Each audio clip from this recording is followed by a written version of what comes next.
What do you say about Crawford Loritts? He's one of the greatest teachers, communicators, and leaders when it comes to following Jesus and the local church. I was honored to be introduced to him and have a chance to interview him for the podcast. Here's my conversation with Crawford Loritts.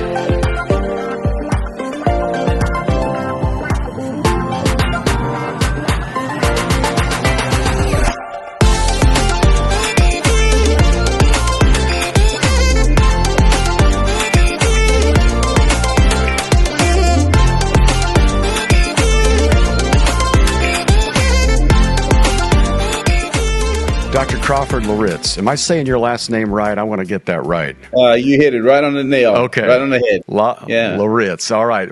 Tell us about yourself. I mean, I feel like I know you. I've been listening to you for years. Our audience may not. Yeah. Where are you from? And give me the journey of yourself. Okay. Well, I was born in Newark, New Jersey, and spent the first 12 years of my life there. And then our family moved to Plainfield, New Jersey. I come from just a wonderful background, great Christian family, and I gave my heart to Jesus when I was 13 and a half years old, almost 14, and I preached my first sermon when I was 16 years old, although I tell people I wouldn't listen to anything I had to say until I was in my late 20s, but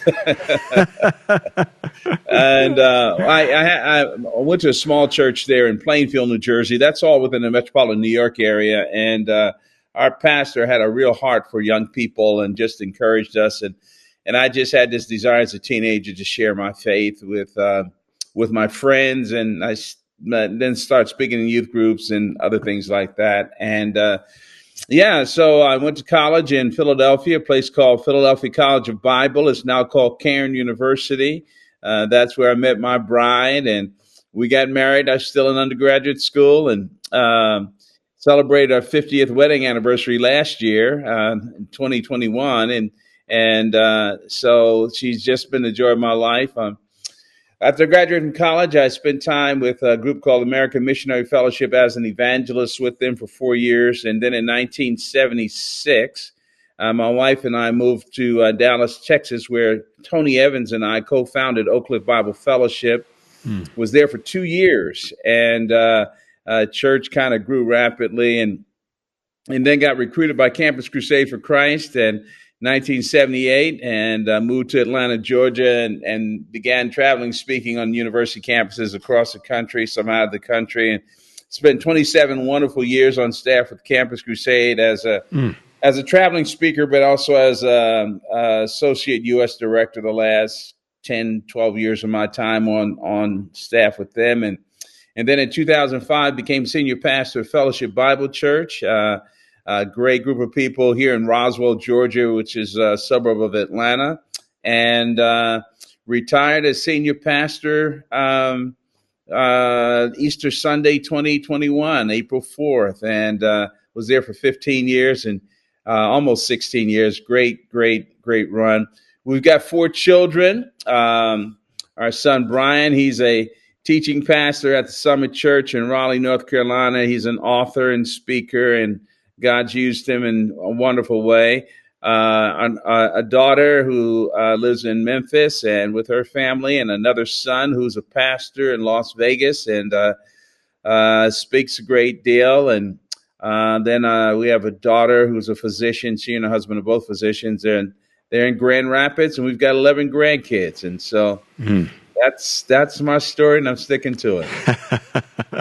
Well, there's so many things there I'd love to talk about, but the idea of your last Sunday at the church and your resignation Sunday is Easter Sunday, boy, it doesn't get any better than that, does it? I mean, I've often thought on Easter when I drive away from the church, it doesn't get better, and you decided just to walk away. Yeah, I chose that because I wanted my last Sunday to make a statement that it's all about Jesus. It's all about the resurrected Christ, and it's been a privilege to serve him, and he's been a theme of my life and ministry there. But after I retired from the church, but I haven't retired from ministry, I started an organization called Beyond Our Generation, and And I just want to put wind in the sails of emerging leaders and be a cheerleader for them. People did that for me. They saw stuff in me that I didn't see in myself. They believed in me, and along the way. And so that's what we're doing right now. Well, I love that you mentioned Campus Crusade, now affectionately known as Cru. Yeah. I did work in campus ministry to some extent via a church, not necessarily just campus ministry, and had a great relationship with the people at Cru. Yeah. Bill Bright was the architect behind so much of that. I'm sure you worked closely with him. He was a legend. Yes. We lost him a few years ago. What did you learn from him that you still think about today? Oh my goodness. So many things. Number one, he's probably the godliest man I've ever met in my life. And I learned from him, just watching him, that success is spelled focus and faithfulness. Wow. Focus and faithfulness. I also learned that leadership is about clarity. It's about clarity.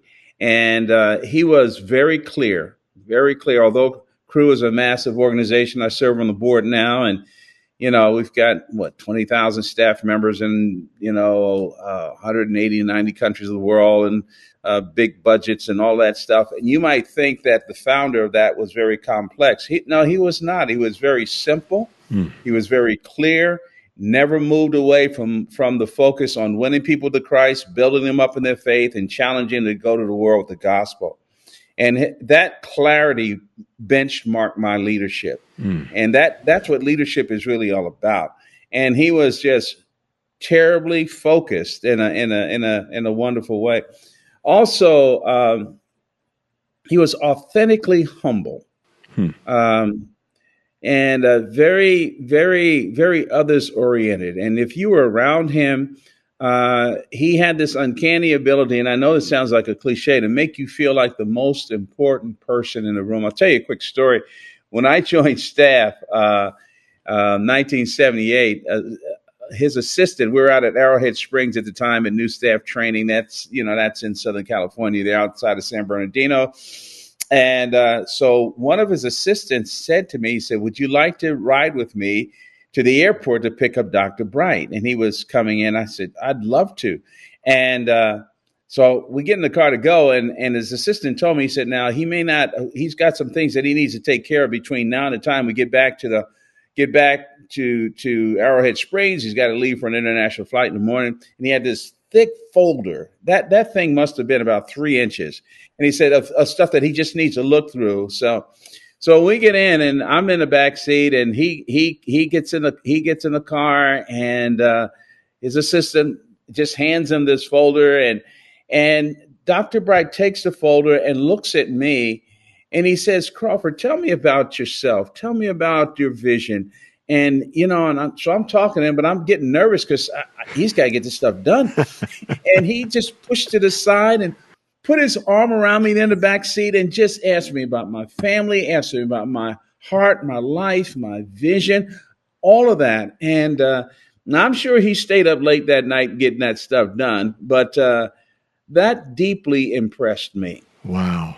That it's all about people. And here this guy is the leader of the world's largest Christian organization of its kind. Wow. And, I'm just kind of like, I'm a novice new staff. And he just made me feel like I was the most important person in the world. That marked me deeply. What a great story.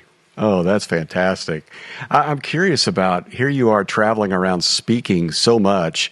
And as communicators, we feed off a lot about our audience, learning who they are, because preaching at Fellowship Bible was a whole lot different than traveling around. Oh, yeah, that's right. How did you, just from the speaking standpoint, how did you maintain connection? What were the kind of the talking points in your mind that you thought everybody's going to relate to this, regardless wherever I am, that you felt like you could hit no matter if you were overseas or you were down the street? Well, I think there's a big difference, and you nailed it, between speaking with a round trip ticket, traveling and speaking someplace, and then pastoring at a local church. Right. When you're traveling and speaking, they expect you to land a plane. In other words, that message, there's closure to it. you're not necessarily trying to build something through that message. Now, I do say this to younger speakers. If you're invited to speak at a conference, you're not there to it's not a gig. You're not there to do your own thing and this kind of thing. That's self-serving. You need to find out what's the purpose of the event and how can I contribute to the translation of that vision of reality. And so you do need to be aware of that. And it's just not a gig, okay? And it's not speech making. But in terms of pastoring, the big difference is that you're building something. And typically, if you're doing a series of messages, it's connected to, number one, where the church is, what's taking place there. And you got all these things in the back of your mind that you're trying to connect the hoses. And the climax of your message may not be that individual message. It could be 2 or 3 messages down. You're trying to build something. Now, the truth of the matter is, though, I mean, honestly, people don't go to churches as consistently as we like to think, even as a pastor, so that, every message does need to have some closure to it. Because chances are you're not going to see those people for another couple of weeks, right? Right. Right. Even the most faithful ones. So, but I think that's kind of the difference there. You're shepherding people to a direction. And when you're on a platform and an invited speaker, you're delivering a message at an event. Right. Man. So to me, that's the different mindset there. I was going to ask you about this later, but we'll go to it right now. I mean, so much has changed between those days and now, and specifically since COVID and now, in people's regularity of attending church. I mean, even before COVID, we were noticing, what do the stats say? 1 out of 4 weeks people were coming, and now it's like 1 out of 6. Yeah. So it almost is like you are a bit of a traveling speaker to some degree, because it's a new audience every weekend. Yes. That whole idea that, like our mutual friend Andy Stanley talks about, of it's a 6-part series, but it's all one sermon, just kind of building. Yeah, yes. You don't get that anymore. Yeah. I mean, what are you noticing about the trends in the church right now and how pastors should flex with that? Yeah, I mean, you actually answered the question by the way you phrased it. I think we're in a season now that requires great flexibility and not to be tied to any one main deliverable. You have to realize that your goal is to present people mature in Christ if you're the pastor of a church. And so you've got to understand that there are many touches, and you've got to set people up, and there are many ways of ministering to them. However, the church gathered is still the most important. And I tell people, preaching is not everything in a church. That's absolutely right. But preaching lights all the fires in the church. And so you have to be, you have to use media. You've got to figure out ways of engaging people on their turf. However, I don't want to give up too much of this, because there is a need for people to gather together. My friend Tony Evans says that, people say, well, I go to church online. No, you did. You didn't go to church online. You didn't. You heard a message online. You heard a great speaker online. You took notes online, but you didn't go to church online. There is something about physical, visible presence. And so I think we need to encourage people to get there. But at the same time, we also need to be thinking about multiple ways in which to deliver the message. We've got to, shorten it sometimes and utilize social media and all these other things. The goal is to get the message in the hearts and lives of the people. So we have to be flexible. I'm curious about that, because I do hear that a lot. I went to church online, which means it was on in the background while they were making lunch or something like that. Yes. But then I hear people that show up and say, well, I didn't get anything out of that. And I think, well, it wasn't all for you, and it's not just a spectator sport. And this is just off the cuff, and I think about this a lot, but I'm wondering what your answer would be. Walk me through what a really great church experience should look like for a fully devoted follower of Jesus? How should they prepare? How should they arrive? How should they interact? How should they view that experience rather than just thumbs up, thumbs down? I liked the songs, I didn't. I liked the teaching, I didn't. How does it become a church gathered rather than just a service consumed? Well, I think it begins with how you think. Okay. That's where it starts with. And part of the problem is that we have trained people to be consumers. And I'm talking about guys like myself. Mm-hmm. And in our pursuit of relevance, we have to keep in mind that the rudderless pursuit of relevance will make us, paradoxically, terribly irrelevant. Because in our souls, we want nobility. And the word worship, we have to help people understand what worship means. The word worship, the first mention of worship, the Lord first mentioned is back in Genesis chapter 22, when Abraham is offering up his son Isaac. And worship has to do with sacrifice. Worship is not about me. It's not really about what I like. That's good. Worship is engaging with the God of the universe. We gather together to exalt him, and we anticipate that he has something to say to us. Now, it's not a question of whether or not we like it. Now, there is a tension here, right? I mean, we shouldn't be jerks, and if you're planning worship service, you shouldn't be boring, and you need to do your work. You need to understand where the people are coming from. Obviously, you need to put the clothes of the people wrapped around what you're trying to deliver. All of that is true.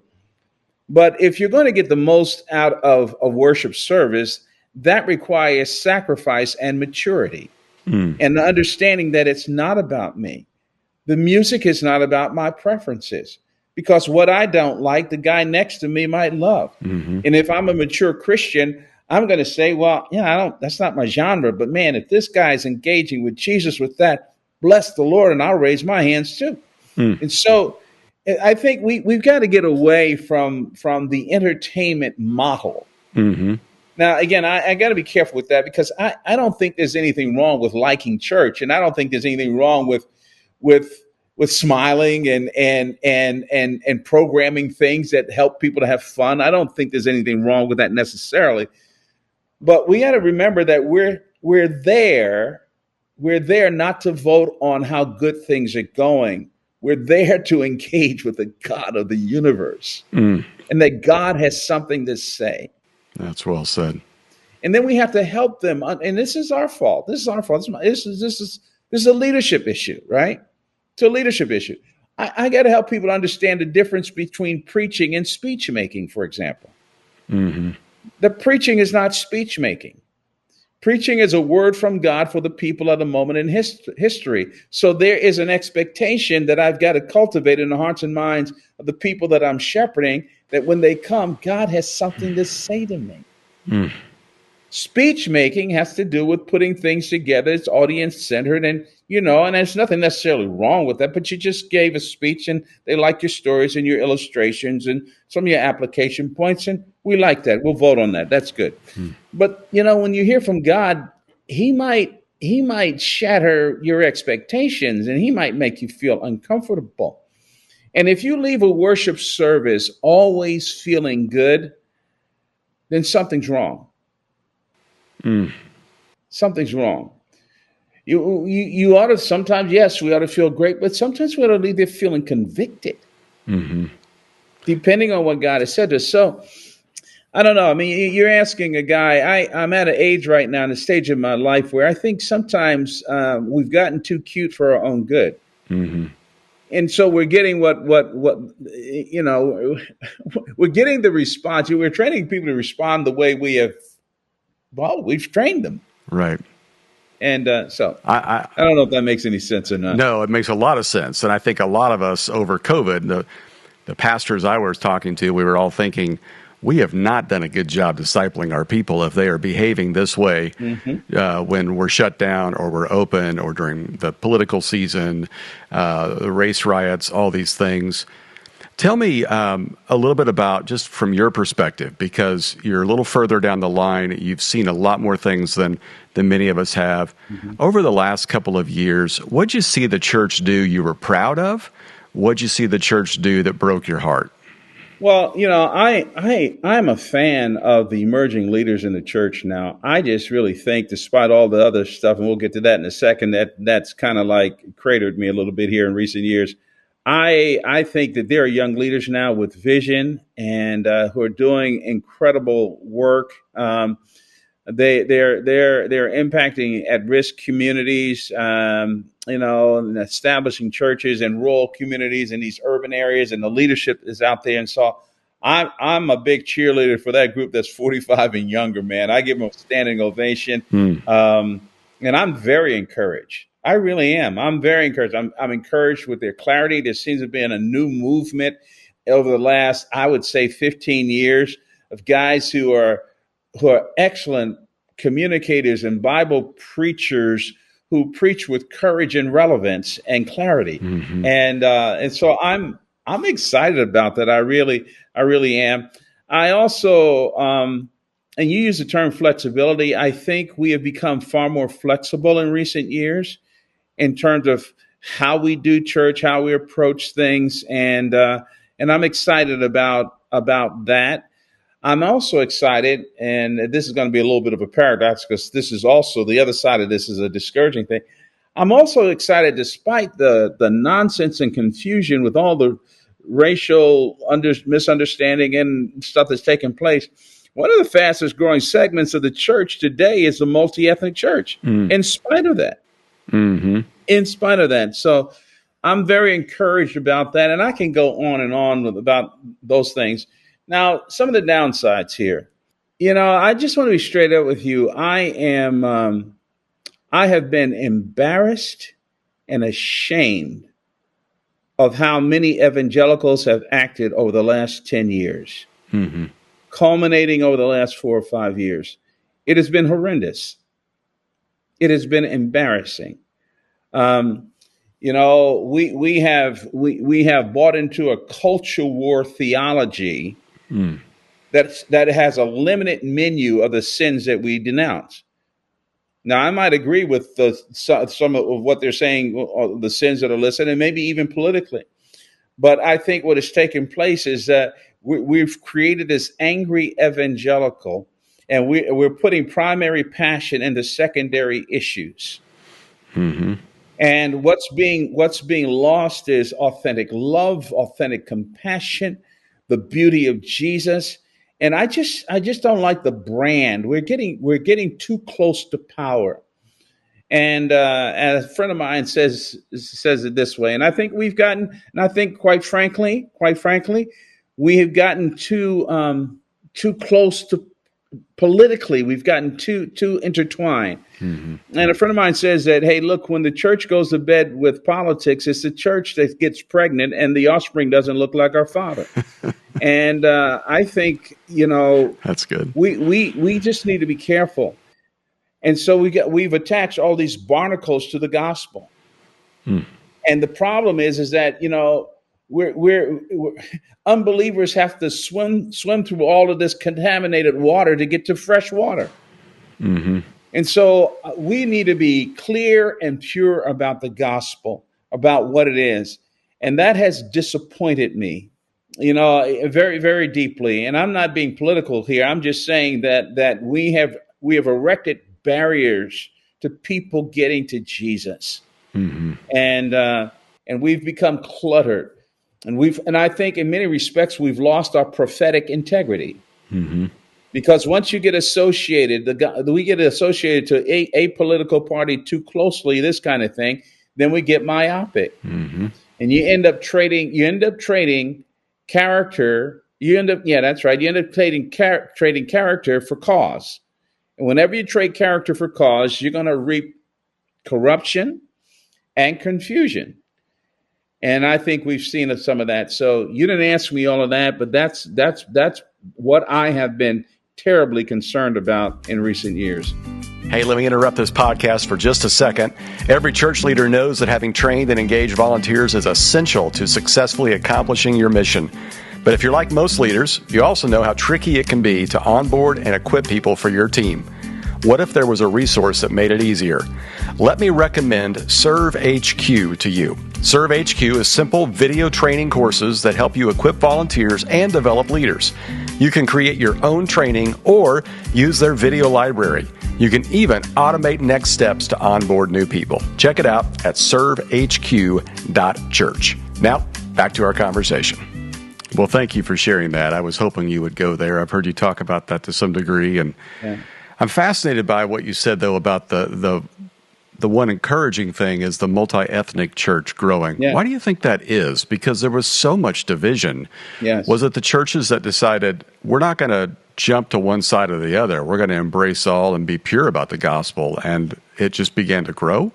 Yeah, I think it's that, but I also think, it gets back, and it's that younger crowd that I like. I like the independence of that younger crowd, that it's that 45 and younger who have been clear. They have a good handle in terms of what the gospel is all about and what the church should look like. And they have a clear vision of Ephesians chapter 2, that the church should be, wherever possible, the visible representation of the kingdom of God in the context of human history. And that we need to live out that identity of having been reconciled. So I think that groundswell hasn't gone away. Mm-hmm.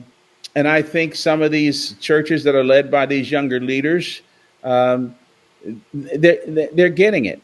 Yeah, they're getting it. They're not as mired in provincial, sometimes denominational loyalties and these kinds of things. And so it's refreshing. And I think that's the case. Now, some of the larger, older churches where a number of African Americans and other minorities were going, in recent years, a lot of those churches, a lot of Black folks left those churches, and a lot of Hispanic folks left those churches because of just the issues and how they were handled and not feeling embraced. But I think the other ones are growing, the newer ones, and there are leaders out there that are pounding in the table and being clear about what the gospel implies. Along with that comes the people that have walked away, and we're hearing this growing term, deconstruction or deconstructionalism. It's basically people that are just deconstructing a lot of different things. For some, it could just be a religious system. For others, it's a set of beliefs. For some, it's just a set of behaviors. What are you seeing when it comes to that? What are you seeing in the regards to those that are leaving the church and then blaming it on, a lack of faith, or there is no God, or we can't trust the Bible? Is it really more of church hurt? What are you seeing there? Yeah, I think it's a number of factors. I think church hurt, profound disappointment goes back to all of that, where they've seen some disingenuous Christians. Not only that, they've seen abusive power and all of these things. And then they say, I don't want to have any of that. And then what ends up happening is that they make a foray. They step back, and then they allow patterns for the culture. They make assumptions about the culture where they are, and they embrace those things, and then they edit the church. And therefore, then they deconstruct their faith that way. Mm-hmm. And some deconstruction is positive, though. Correct. I agree. Some deconstruction is positive. And I think there needs to be deconstruction in terms of, I went back and said the barnacles that have been attached to the gospel. Some of that stuff we need to identify what is scriptural and what is just legalism, and what are a set of assumptions that we've made, or what, and so we need to deconstruct that. That's a healthy thing, because it leads to a purity and a reconstruction that is mired in the text of Scripture, the objective propositional statements of the Word of God. And so I don't think we need to be afraid of that. But a lot of the deconstruction that takes place is that people have moved to the culture, and they've stopped questioning the culture. They've made a set of assumptions that they bought into, and that culture has now become the standard by through which they judge the church or they judge truth. And so I think that, that's kind of how I feel, although it's more complex than that. But I do believe that as Christian leaders, as pastors and church folk, we got to be very careful that we don't give the devil a stick to hit us upside the head with. We've got to stop being so disingenuous. We've got to be very careful that we don't import things that are not a part of the gospel, and that we don't make preferences equal to biblical convictions and truth. And I do think young Christians have been offended by that. They've been hurt by that. They've been abused by those things, and so. You've mentioned this now a couple times. I'd love to hear you talk more about it. The barnacles we've attached to the gospel, the stick we keep giving the devil.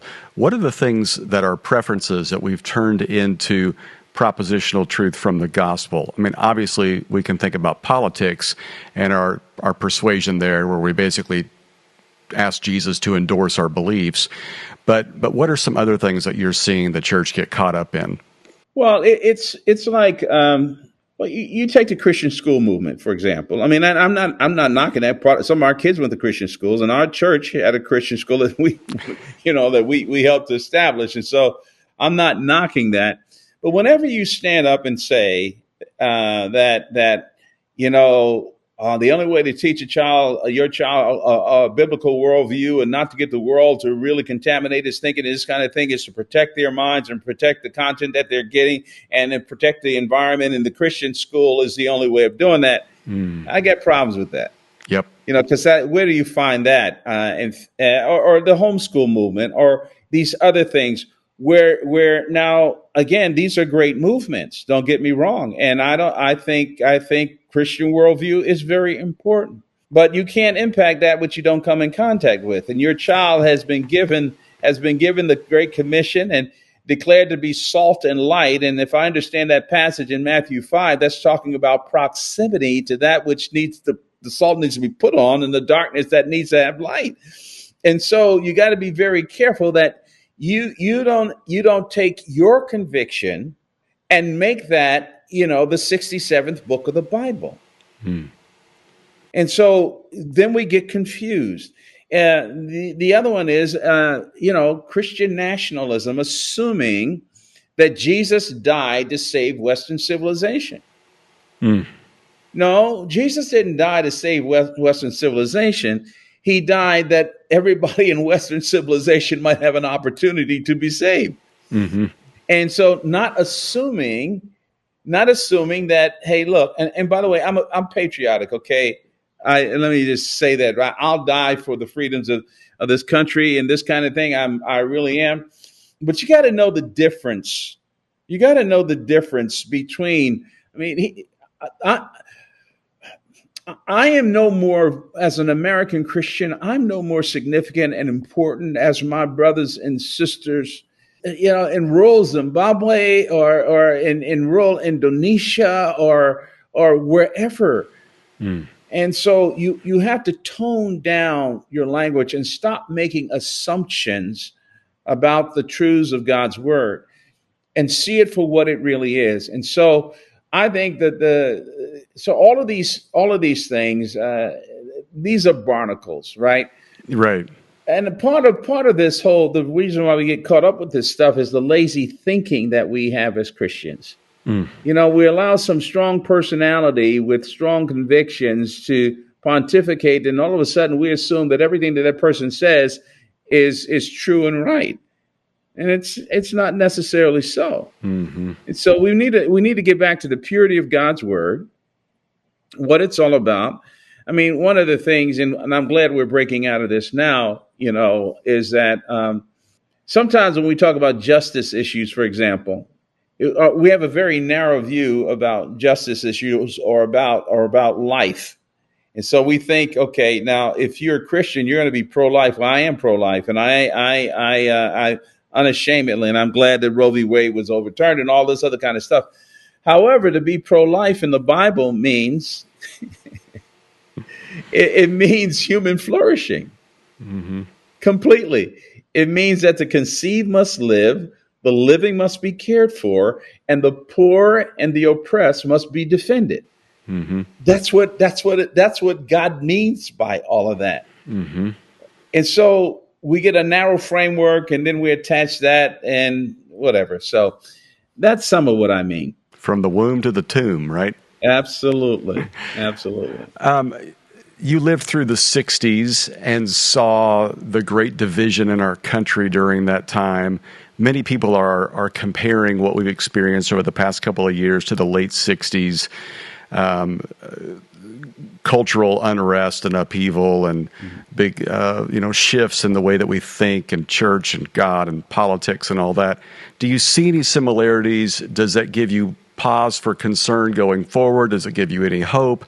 Do you see this kind of us crawling out of this better, different? What are you seeing from that perspective? Well, it's confusing to me, to be honest with you, because it's layered, and I don't want to get into some type of binary conclusions here, but I think, my oldest son asked me this, oh, Dad, what's the difference between, the aftermath of the 60s, the 70s and 80s, and where we are right now? Mm. And I said to him, I surprised him, I said, it's worse now.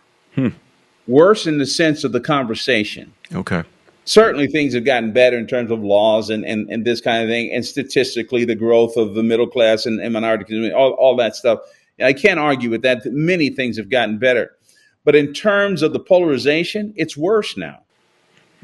It's absolutely worse. The lack of civility now. Yeah. We could have civil conversation and discourse about these issues coming out of the 60s and the 70s and 80s. We could talk about these things. But right now it's like everybody has a cup of hot coffee steaming. I mean, just scorching hot coffee that's filled to the brim. And we're bumping up against each other, and then we get mad at each other because you burned me. Mm-hmm. And we're just so on edge that we've just lost any sense of objectivity and civility. Mm-hmm. And I think that's what's different right now. We've allowed evangelicals have allowed ourselves to be weaponized. I really believe that the political structures have used us. We've been courting power, but now they view us as a voting bloc. And because, they'll wink and nod and say, okay, we see your issues here. Here are like the 5 or 6 issues that you have. We'll give you that and this kind of thing. But unwittingly, we've ingested the power language and the hostile stance for one another and passed it off as being prophetic. And it's just a confusing time right now. It really, really is. I would imagine social media doesn't help that. Oh no! And everybody wants to be a prophet, right? And then we're calling people that we disagree with, and we're calling them unfaithful to the gospel, unfaithful to truth, and then I scratch my head, look at some of my friends who've been labeled unfaithful to the gospel. And I've known them for years, and I said, that dude's more orthodox than you are.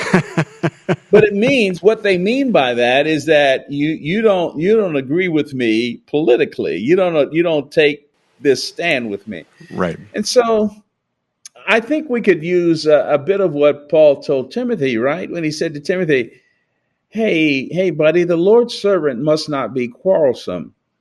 And that, that word means in the Greek text there, it means that the Lord's servant must not be combative.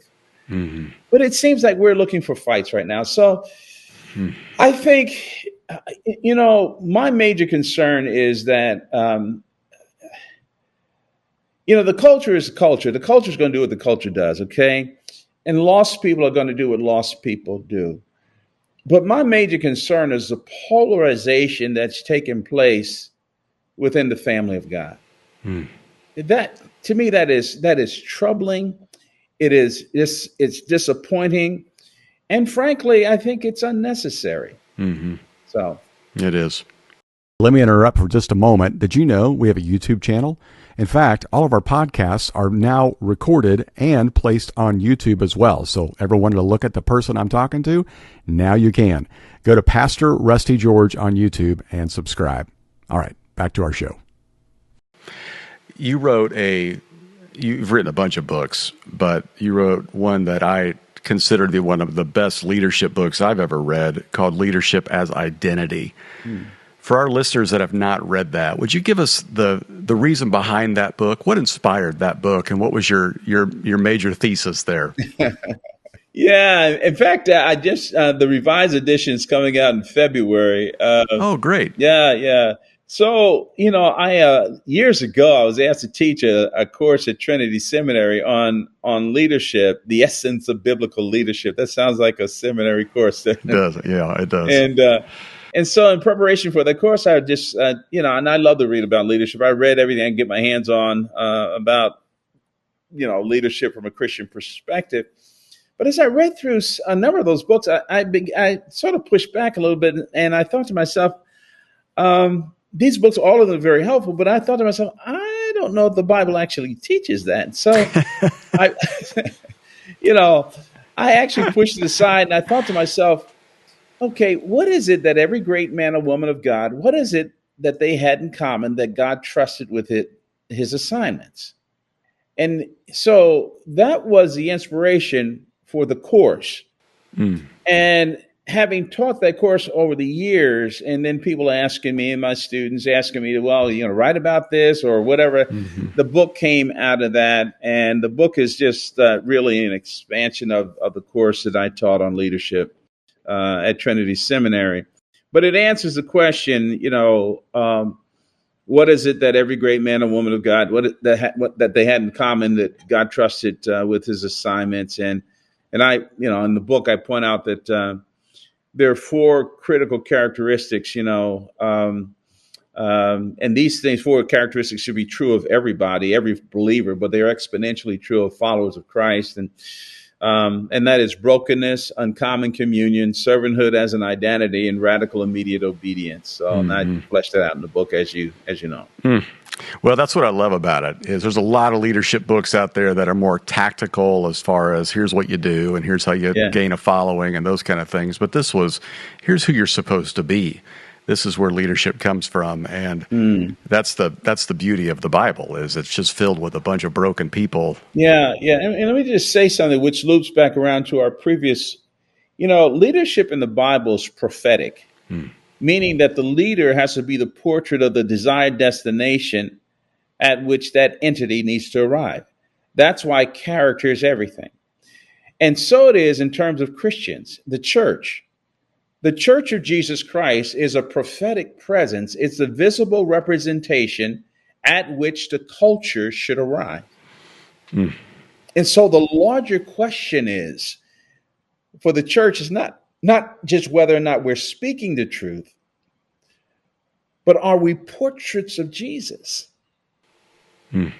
Are the way we live, is that inviting to the culture? Does that tell the truth about the kingdom of God? And so that's what leadership is all about. And God is into incarnation, right? He's into presence, not just proclamation, but the integrity and character behind what you say. So, yeah. So well said. All right. I like to ask this question to pastors, but you've already done this. And the question I usually ask is, what do you want to preach on your last sermon? Now, obviously, you're still preaching, but you spoke on Easter. Yeah. Give me this: your favorite, and not even favorite, but the final passage you'd like to preach from, if you knew this was the last time you will preach. Wow, that is a great question. I'm actually torn between two. Okay, I'll give you two. It's a two-parter. Okay. 2 Timothy 4. Okay. Paul's eulogy of himself. And I fought a good fight. I finished the course.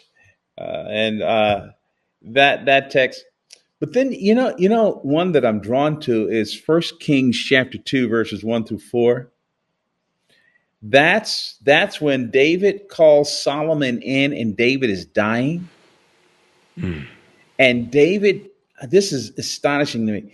He challenges Solomon to make 3 critical decisions that will cause him to make it home before dark or sustain his kingdom. And I often quote this line. I heard this from a friend of mine a number of years ago, that when we're born, we look like our parents, but when we die, we look like our decisions.